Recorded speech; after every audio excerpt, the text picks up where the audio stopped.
Hey everybody, Aaron Cowan, Sage Dynamics. This week's questions answered video, I was asked how best to prepare for a firearms class. This is actually a really great question, especially for someone who's never taken formal classes. They've never had a formal firearms class.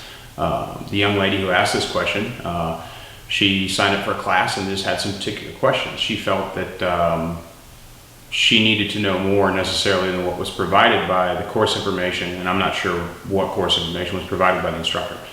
The thing is, all instructors do things slightly differently. We all teach to a certain degree some of the same stuff, but the way that we go about teaching it is going to be different. So some of the things we may require a student bring to a class may be different. Of course, any good instructor is going to give you an idea of what you need, such as round count, holster, cover garments, and then general comfort items such as, hey, I know the range, there's not a lot of shade. If you have a tent, you might want to bring it. Little pop-up shade area, lawn chair, somewhere to sit down on breaks and during lunch and things like that, and any other specifics for that particular class. As far as equipment goes, follow their guidelines to a T. If they say bring a marker, bring a marker. This is a running joke for Sage classes, is I always require students to bring a marker, and that's usually the one item that people don't seem to have with them. They remember their gun, their holster, their ammunition to bring themselves. They got dressed in the morning, but for some reason that marker, it's mixed in there in the list of required items. People are just like, I probably won't need that. Or maybe they just forget. So I always bring plenty of markers just in case students forget. That being said, if you're coming to a Sage class, bring a damn marker. The marker is a very important teaching aid for me, and those of who've been through Sage classes, especially more recently, know why. Even if the instructor doesn't require a marker, it's a good idea to bring some kind of writing utensil. You may want to take notes. Retention of taught instruction isn't necessarily as high as we'd like it to be. We don't memorize some of the nuances. So taking notes during a lecture portion of the class may be helpful to help you jog your memory later when you're trying to practice that which you were instructed to do. Just a little bullet point, almost like highlighting something as you're studying for a test, like, hey, I want to remember alternate reload method or emergency reload method. That'll help you jog your memory later when you're practicing those skills that you learned in the class and taking the proficiency. But for me, what's more important than that is the mindset that you take to the class. You cannot learn what you think you already know.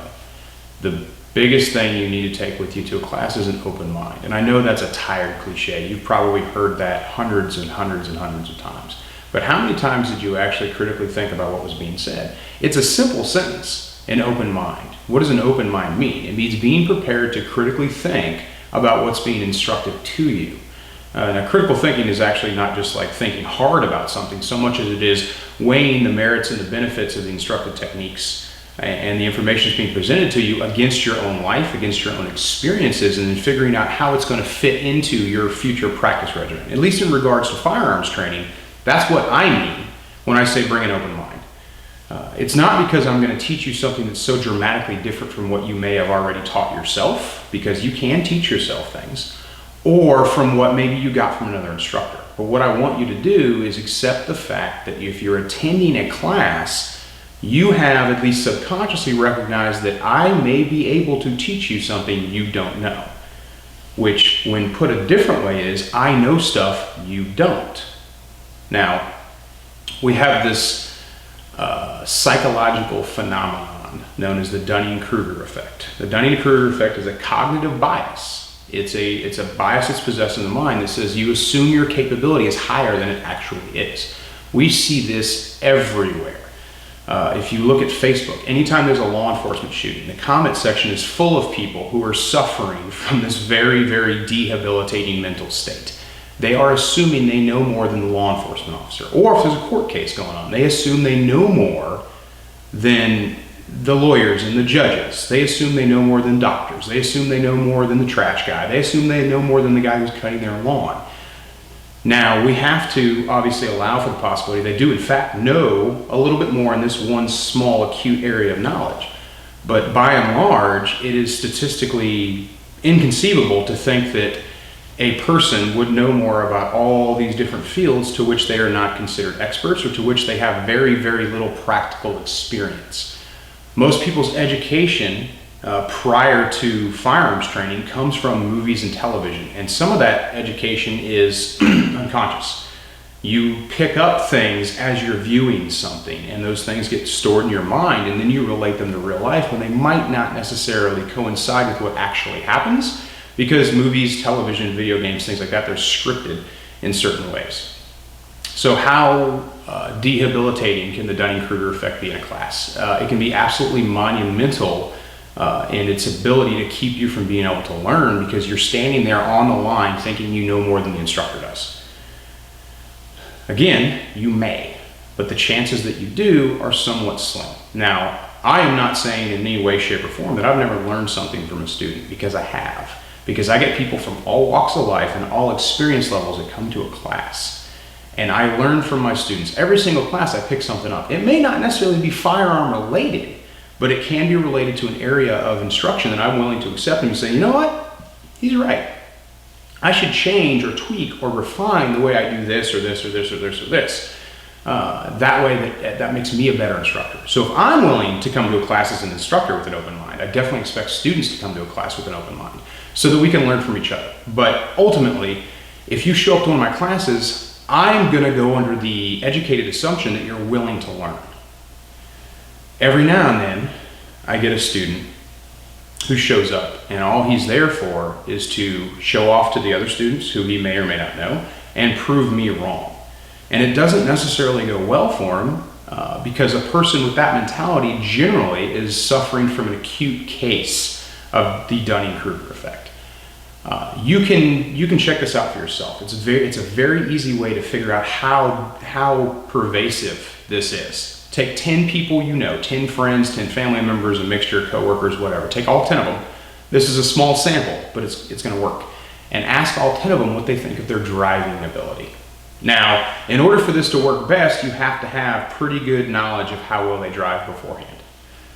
Now, out of those 10 people, you're going to have well over half of them say they're good drivers. And you're going to know that it's probably well under half that are actually factually good drivers. That's one way you can do it.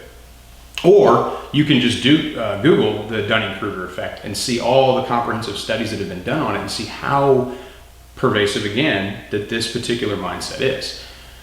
So when you come to a class, there's certain ways to mentally prepare yourself for the information that you're about to receive. A class shouldn't feel like work. Not in the traditional sense of the word. We've all had a job, probably, where we had to do something that we didn't want to do because we just didn't want to do it. Maybe just we weren't feeling it that day, or maybe it was really hard, or maybe it was disgusting. I mean, from all different types of jobs, there's always that one thing. I remember being in the Army countless times, being part of a work party where I had to do something I didn't want to do. But I did it. And the military is not necessarily the best example because I didn't really have much of a choice in the matter. I mean, obviously I could have said no, but there were definitely very harsh penalties for that. To include lots of push-ups or all the way up to NJP, something like that. But everybody knows what it's like to be like, I don't want to do this.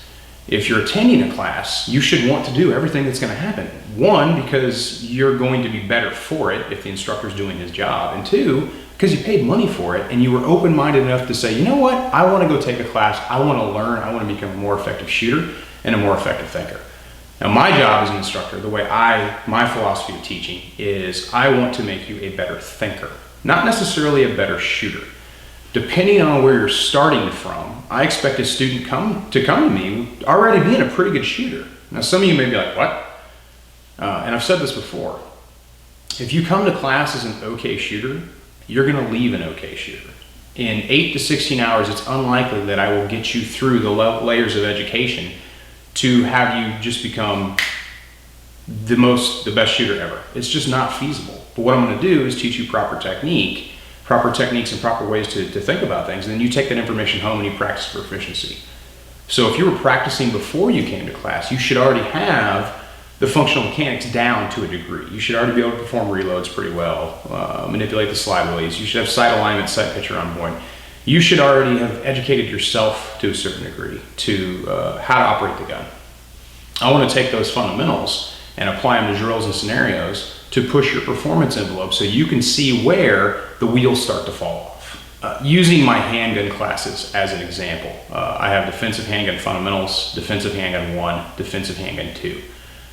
Now, the entry-level class is called defensive handgun fundamentals, but people usually zero in on that fundamentals part. And they think, well, it's a fundamental class. I've already taken one of those. I took an NRA pistol, or I've done this, or I took the class from this guy, or whatever, so I'm good there. I'm gonna go ahead and jump into the intermediate level class. There are some instructors that I recognize their instruction to let them jump into intermediate, but it's a very small list of instructors. The reason why is because I am building a foundation of my instruction technique.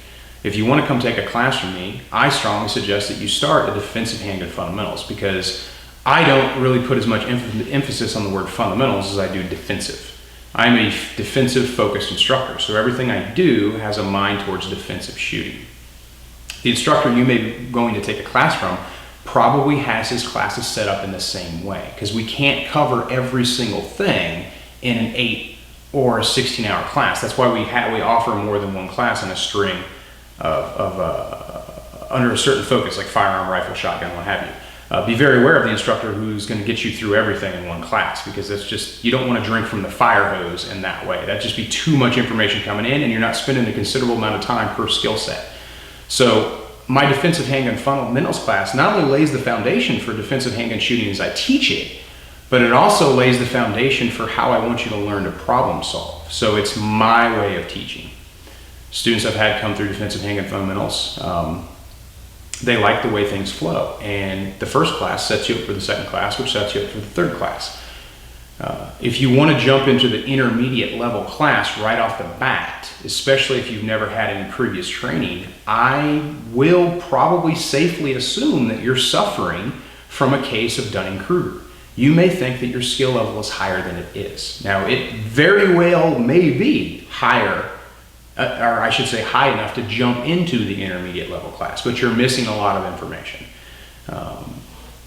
Start from the beginning, because that instructor has that beginning level class for a reason. If he really just didn't care about it that much, he'd say, all right, I teach intermediate and advanced only. You had to have trained with someone else before you come to me.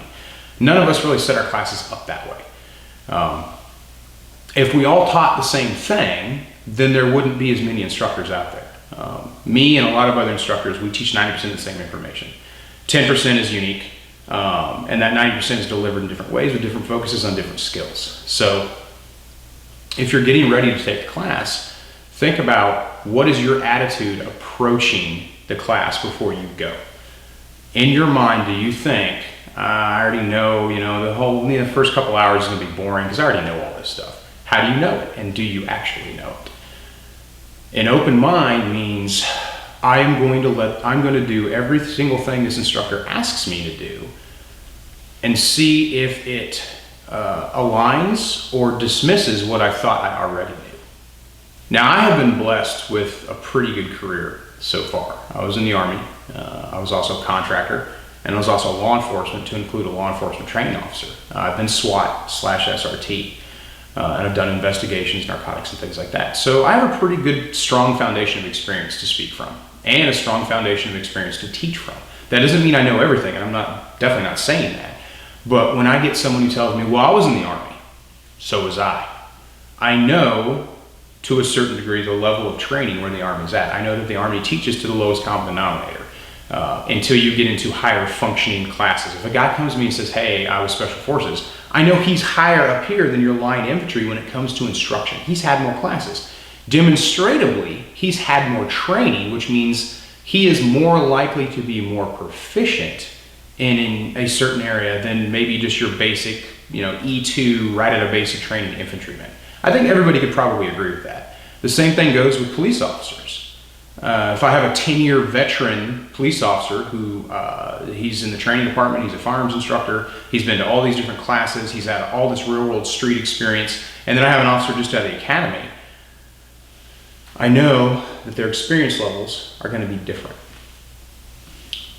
That doesn't necessarily mean that things can't be learned. So if you come to my class, having spent 7, 10, 15 years in the Army, that's awesome, and that's going to help you learn. But that doesn't necessarily mean you should come into a class with the attitude of, well, I've already done this before. Anytime I get that attitude, I have to ask myself and ask the student, if you think you already know this, then are you willing to open your mind and be willing to learn new things? If I can't teach you anything, then I have failed. But if you're not willing to let me teach you anything, you have failed. The next most important factor, you're there for you. You probably, unless you're on the far left or on the far right of a line, depending on what kind of class you're in, you're gonna have other students on the line or other students in the class.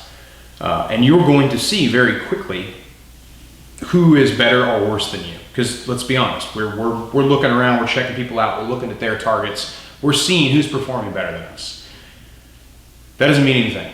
The class is about you, the class is singular. You're there to learn for you. Unless it's a couples class or you're there with a friend of yours, there shouldn't be any undue focus on the performance of another student, unless it's just admiration, or maybe you know something like, hey man, this is something I saw you do. The instructor was down there helping another student. I noticed this. I'm okay with that if you're speaking from a point of knowledge. What I don't want students to do, and my advice to you in any class is, don't let it turn into a competition. If the guy to your left is shooting faster than you, let him. If you get on the gas and you shoot if you shoot just as fast as he does, but your target looks like a constellation map and his looks like one ragged hole, what advantage did you really just gain? You will get there. Don't try to race it. And it's hard because most people who attend classes are pretty alpha, or they're working on being an alpha, or they have a fine appreciation for the application of judicious violence, and then they want to demonstrate that in a class. And that's something I completely encourage, but don't push your envelope unless you're asked to. Don't try to compete with the guy to your left or the girl to your right. Don't try to impress other students in the line, because at the end of the day, you're learning these skills to take them out in the world, and in the unlikely event that you need them, you're going to use them to exercise violence to survive a violent confrontation and be victorious. Those people are unlikely to be there. It's very, very personal. Now, you should interact with other students and talk and see if you can learn things from them, or pick things up, or check out gear, or what have you. But just don't let it devolve into a competition. That's the biggest thing I see happen with traditional square range classes. Is there's a couple students who start racing the guy to their left or their right. And in so doing, their performance kind of drops, usually. Sometimes their performance goes up, but more often than not, it does go down. So just keep it in context. If you want to speed race the guy to your left or your right, but your performance suffers, think about what you're actually gaining by doing it. Finally, do not let a class turn into a game. I see this in some of my Sims classes.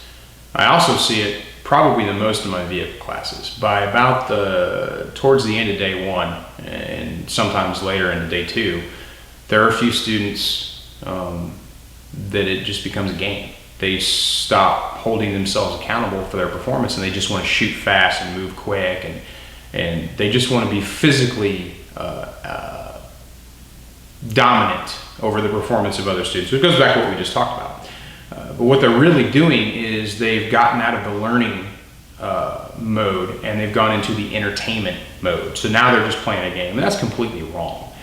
Every single drill and every single scenario I do in a class has a purpose. And by you letting it turn into a game, if you're another instructor's class letting it turn into a game, what you're basically telling us is you've lost attention and we have to somehow get it back. So it's my responsibility to obviously keep control of that, and I do that by holding people accountable for their accuracy.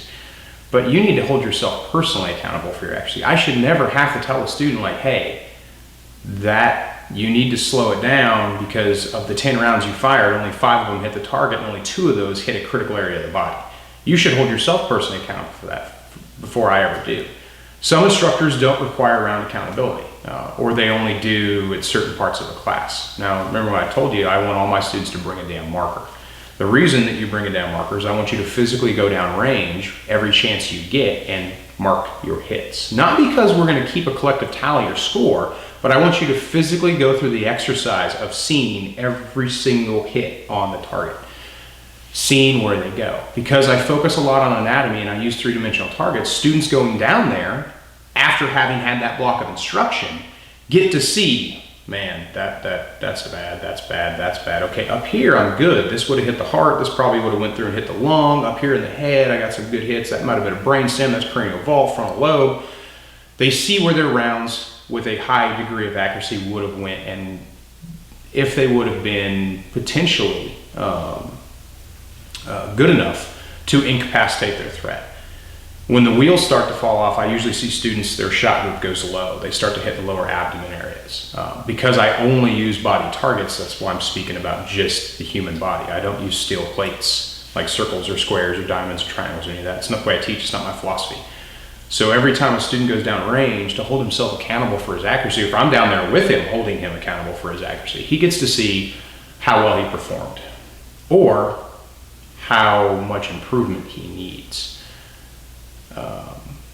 I can fix the fundamentals and help you shoot better, but your mentality of how you approach a drill or how you approach a scenario and keeping it from turning it into a game is going to help you get the most out of it.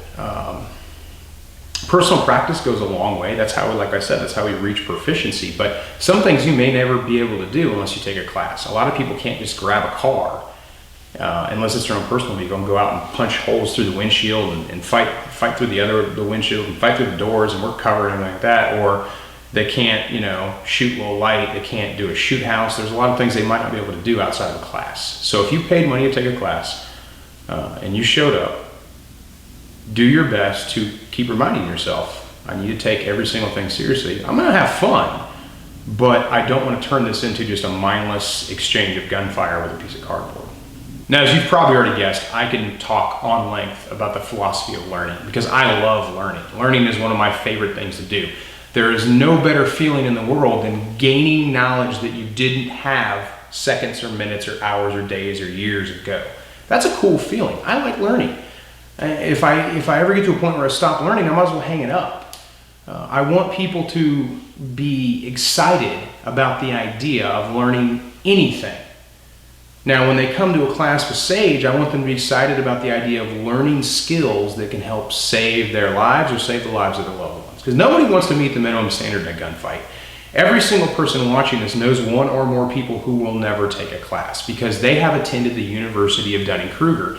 And for them, a class is equated to, I bought a new gun. Now my experience level has gone up 10 points. I went to the range, I did some bent rest shooting, my experience level just went up 100 points. Now I'm the most badass motherfucker you've ever met. Those people are not going to come to classes. They will tell you a $400 class is too expensive while you know they just bought a $1,000 1911 or they just had $1,500 worth of work done to their Glock because they're trying to find a gear solution for a fundamentals problem. They are going to consistently practice in their comfort zone. When you go to the range with them, I guarantee you, with a high degree of accuracy, that all they do is what they're already good at. They do not push their envelope, and if they do push their envelope, they're certainly not going to do it in front of you because they want to make sure you have a high opinion of their ability so they can say, I don't need no class. I was in the Army. I was a cop. Oh, I did security. My buddy was a SEAL. My uncle was in the Navy. My dad went through Vietnam. They're living vicariously through other people's experiences while gaining none of their own. And that's dangerous. That's a dangerous mentality to have. And we should do our part as a shooting community to try to draw them out of that, but we can't force people to do things and we can't protect people from themselves. So if they attended the Dunning-Kruger Tactical School of Knowledge, you may not be able to help them. But since you're watching this video, you're probably open-minded and you can think about, I'm signing up for a class, or maybe I'm going to another class, or maybe you're coming to me for the first time, which if you are, thank you. This is the way I want you to approach things. It's not so much about the gear as it is about the mindset. Mindset is huge. We talk about mindset in firearms all the time, but a training mindset, a practice mindset, a learning mindset. Don't think of it so much as a shooting class as just a class to learn. The gun is just part of what we're going to be learning about. And bring your damn marker. I'm Aaron Cowan with Sage Dynamics. Training Court.